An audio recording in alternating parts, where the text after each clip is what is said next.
সকালে যদি ঘুম থেকে উঠতে দেরি হয়ে যায় বা বাচ্চাদের টিফিনে বা তাদের সকালে নাস্তা কী তৈরি করে দেবেন সেটা নিয়ে যদি চিন্তিত থাকেন, তাহলে আজকের রেসিপিটা আপনার জন্য।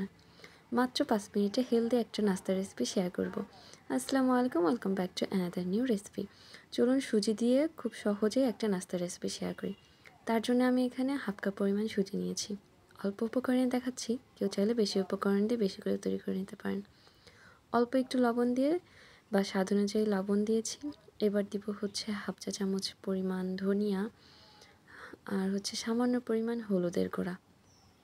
তারপরে হচ্ছে এখানে দিয়ে দিব কিছুটা মাংসের মশলা বা চাট মশলা, যে কোনো একটা এখানে দিলেই হবে, তবে দেওয়ার চেষ্টা করবেন যেন এতে করে কিন্তু এর টেস্টটা বেশ ভালো আসবে।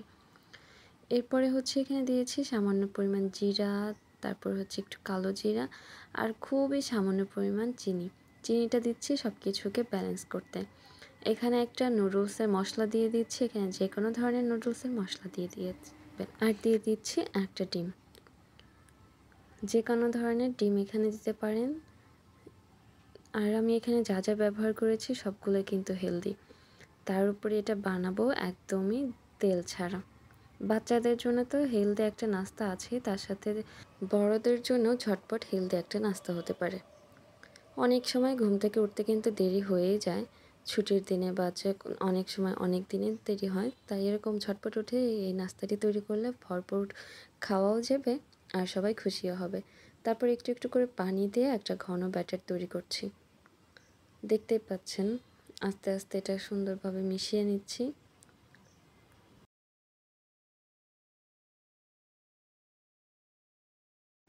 মিশ্রণটা একদম তৈরি হয়ে গিয়েছে। রেস্টে রাখার কোনো প্রয়োজন নেই, সরাসরি ভাজতে চলে যাব।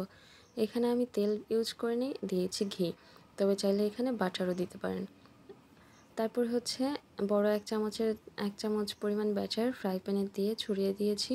2-3 মিনিট অপেক্ষা করলে এক পাশটা হয়ে যাবে, তারপর এটাকে উল্টিয়ে দিয়ে অন্য পাশ হতে বেশি সময় লাগবে না, এই 30 থেকে 40 সেকেন্ডের মতো টাইম লাগতে পারে। তারপর হচ্ছে ভেজে নেওয়া হয়ে গেলে উঠিয়ে নেব। ব্যাস তৈরি হয়ে গেল সকালের চটজলদি নাস্তা।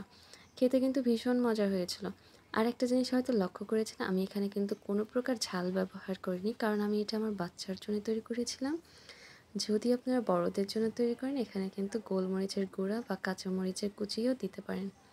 আজকে আমি কোনোটাই দিইনি, আপনারা আপনাদের পছন্দ মতো দিতে পারেন। সবগুলোকে একইভাবে আমি ভেজে নিয়েছি। এবার আমি একটা চাটনির সাথে সার্ভ করেছি, আপনারা যে কোনো কিছুর সাথে এটা খেতে পারেন, ভীষণ মজা লাগবে। এই ছিল আজকের সহজ রেসিপি। আর এই ভিতরটা কিন্তু বেশ ফ্লাপি হয়েছে আর খুব সুন্দর হয়েছে, বেশ জালি জালি একটা ভাব হয়েছে, খেতেও ভীষণ ভালো। আজকে এই সহজ রেসিপিটি আপনাদের ভালো লাগলে ভিডিওটি একটি লাইক করে দেবেন। আজ এই পর্যন্তই, দেখা হবে নতুন কোনো রেসিপি নিয়ে। ততক্ষণ পর্যন্ত সবার সুস্থতা কামনা করছি। আল্লাহ হাফেজ।